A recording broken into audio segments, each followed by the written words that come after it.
আসসালামু আলাইকুম রহমতুল্লাহ। ছাত্র ভাইদের উদ্দেশ্যে বলবো এবং যারা বিবাহিত না তাদের উদ্দেশ্যে কটি কথা আমি বলতে চাই। সেটা হচ্ছে আপনারা অনেকে আপনাদের সমস্যা মনে করে আপনি বিবাহের আগেই আপনি এই জাতীয় ওষুধগুলা খান, যে আপনার সাফাজিন, সাফা খুরমা, হ্যাঁ, আরদি খুরমা, এগুলা খাওয়া আসলে ঠিক না। এগুলা বিয়ের পরে খেতে হয়। আপনার যদি ওই সমস্যা থাকে আপনারা মধুময় বাদামটা খেতে পারেন বিয়ের আগে, কিন্তু বিয়ের আগে ওই খুরমা টুরমা এগুলা খাইয়েন না, বুঝছেন? একবার সব শেষ হয়ে যাবে।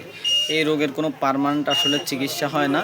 এগুলা বিয়ের পরে মাঝে মাঝে গ্যাপ দিয়ে খেতে হয়। বিয়ের পরে প্রত্যেক দিন খাওয়া যায় না। এগুলা প্রত্যেক দিন খেলে সমস্যা হয় এগুলা, বুঝছেন? মাঝে মাঝে গ্যাপ দিয়ে খেলে ওইরকম সমস্যা হয় না।